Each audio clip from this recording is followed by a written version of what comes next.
Mwege mwese mahisemo televiziyo Isanganiro ndabaramukije nongera ndabaha nikaze muri ano makuru twabateguriye aya nayo hakabagizwe n'ingingo nkuru zikurikira ikibazo c'umuyaga nkuba haguma ucikagurika mu bice bitandukanye byo mu gisagara ca Bujumbura ukizoba catorewe umuti mu ndwi zibiri nayo ikibazo c'ubukene bw'amazi kikazotorerwa inyishu inyuma y'ukwezi kumwe kuko bivugwa n'umuyobozi mukuru w'ishirahamwe Regidezo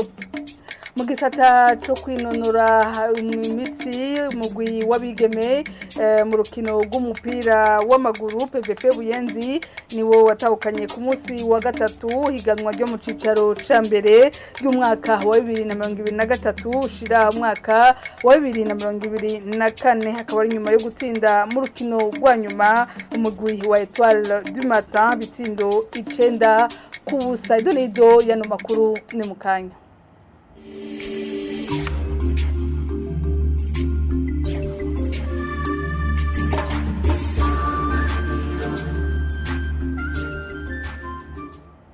Huko nari mpejeje kubibabwira mu ngingo nkuru indwi zibiri nizo umuyobozi mukuru w'ishirahamwe Regidezo atanga kugira ngo ikibazo c'umuyaga nkuba ugumucikagurika mu bice bitandukanye byo mu gisagara ca Bujumbura kizobe catorewe umuti mu kiganiro n'abamenyesha makuru kuri uyu wa kane Jean Albert Manigomba yamenyesheje ko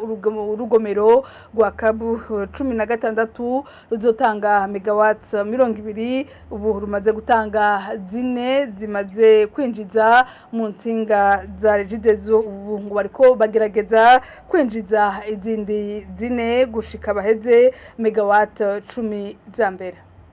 Rusumo force twiteze ko mu ndwi zibiri isubira gukosora udukosa kwari tuhari nta cikagurika ry'amatara rizosubira kuhaba rivuye kwikena ry'amatara mugahara ashobora kuba ahantu agace kamwe quartier imwe canke quartier imwe canke akarere kamwe gashobora kubura kubera ivyuma vyacu bishaje mugabo ncandemesha bene igihugu bose ko Regidezo abazabonye habayo pane bazi baduhamagare Regidezo twirukange kubirepara kubisubiza ku murongo tubikore abene igihugu ico borindira ico bomenya nico ico bomenya nakubwiye ivyigwa turimo ibikorwa turimo byo gushira rezo ya kabuseze ku muhondo ivyo bijana n'ibindi vyishi bibangaha kwitangwa ry'amatara kuko amatara yabona muri kabu ya 16 arakorana no kuri dispatching nationale hajya mu Kamenge rero tubeze tuko turaduza 4 megawatt bisaba yuko tugenda tutanga umuyaga nkuba uri très stable mu gifaransa ntantu twatuzi yuko ahantu haba instabilité hashobora kuba beaucoup de variation aho turabanza twakura mu bya ntihaze gutwononera ivyo tuko turakora ivyo rashobora kubona rero ahantu hamwe habuza amatara kuri ivyo bikorwa turimo rero abene igihugu borema ibikorwa tugikubiheza mu minsi bacasura kuronka amatara neza.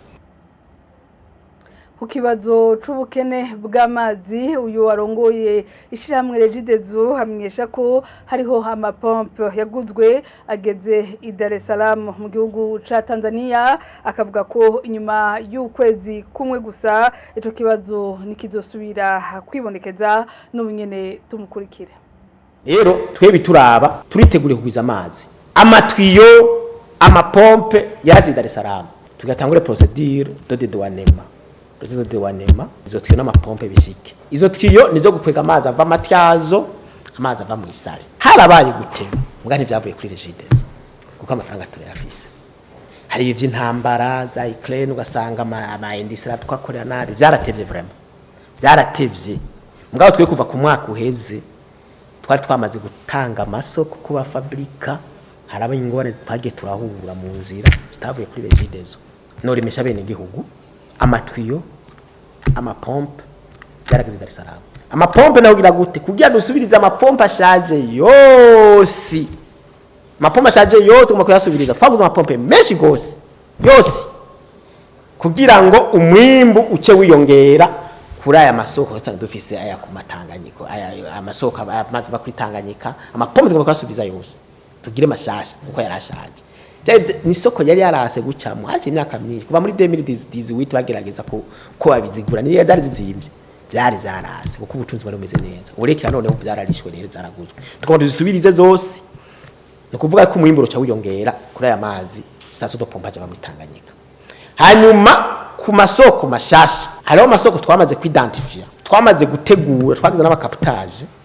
matyazo na Isare. Amatwi yashitse ahi Bujumbura uba ari Dar es Salaam. Tuko tuvuga na Dar es Salaam. Turocha tukwega ayo masoko azoza gusahiriza cyane. Ndazi neza hamwe ayo matwi yoshika nk'inyuma ya mezi abiri muzobona changement mu itangwa ry'amazi. Ayo mapompa ashitse nk'inyuma y'indwi nka zitatu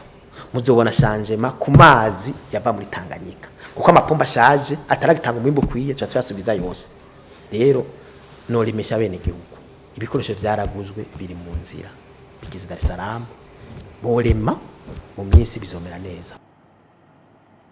Mu gisata c'inkino mugwi wabigeme mu rukino rw'umupira w'amaguru PVP Buyenzi niwo watahukanye ku munsi wa gatatu ihiganwa ryo mu cicaro ca mbere ry'umwaka wa 2023 ushira mwaka wa 2024 akaba ari nyuma yo gutsinda mu rukino rwa nyuma umugwi wa Etoile du Matin ibitsindo 9-0 Amuri Manirakiza miyereza mugwi wa PVP Buyenzi arashimishwa niyo ntsinzi akavuga ko hagiye kongereza abakinyi mu ntumbero yo guserukira neza igihugu mu higanwa rya Ligue des Champions ku mugabane wa Afrika. Ku ruhande rw'umumenyereza wa Etoile du Matin avuga ko higanwa ry'uno mwaka ritagenze neza ibyatumye uwo mugwi uja mu cicaro ca kabiri. Inkuru ya Jean-Marie Vianney Ndakomana.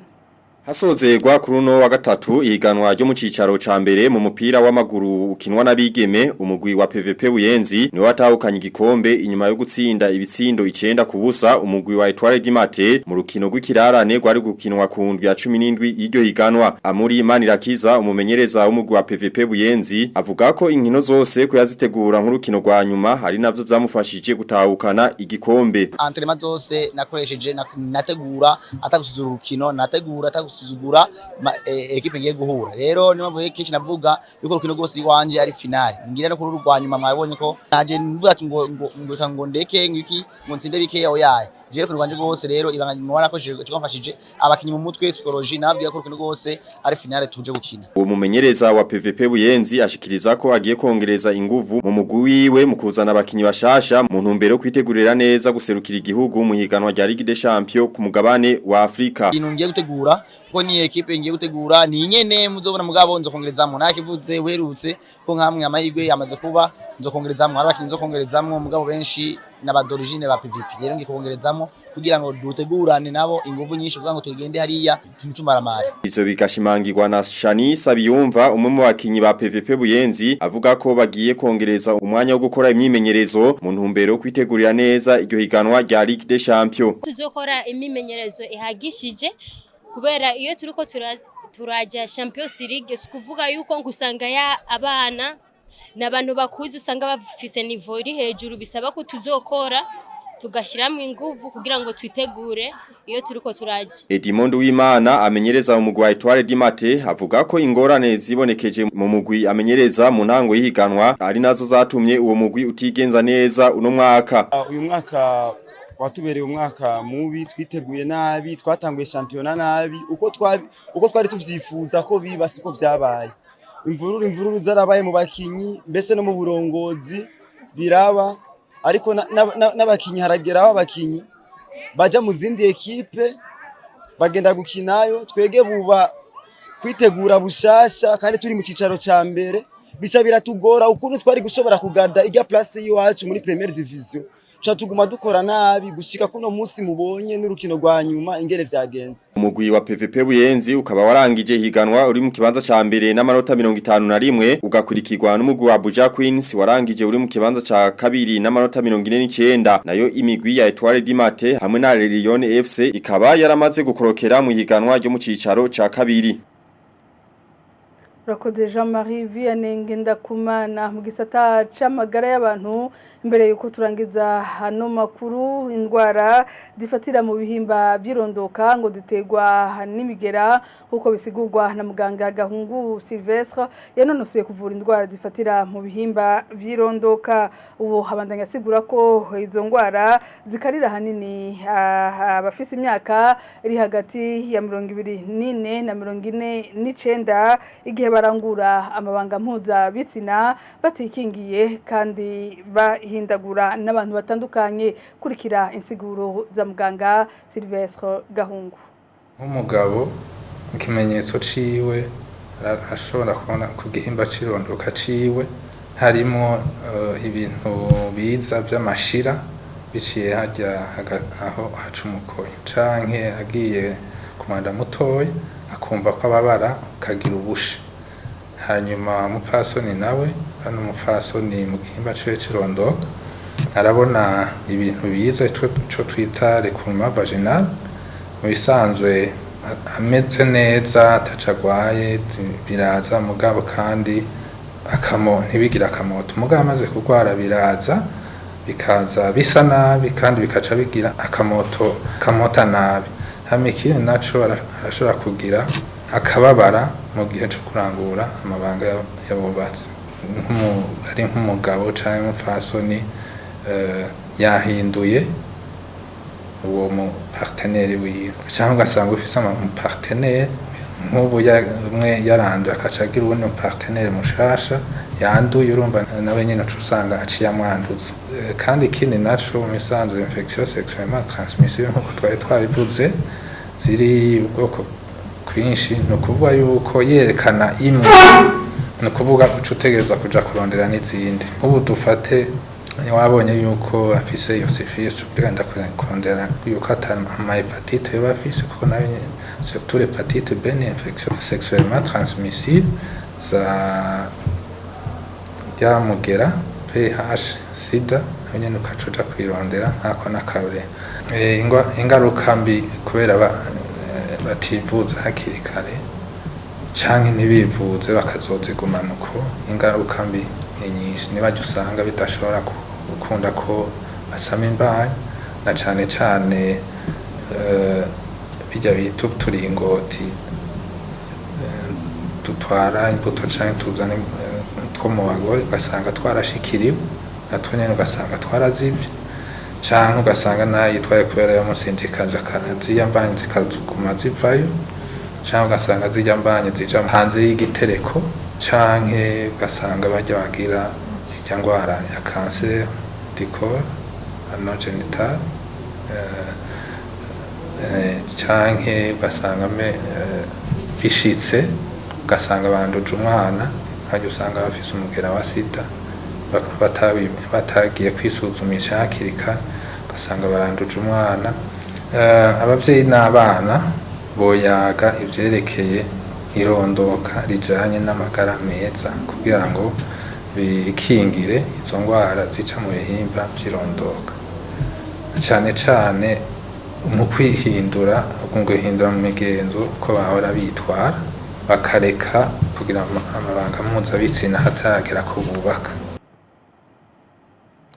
Kuri izo mpanuro za muganga Sylvestre Gahungu duce turangiriza ko hano makuru twari twabateguriye ndabashimire mwege mwese mwakurikiranye hano makuru ndabifurije kubandanya mukurikirana ibiganiro vya televiziyo Isanganiro.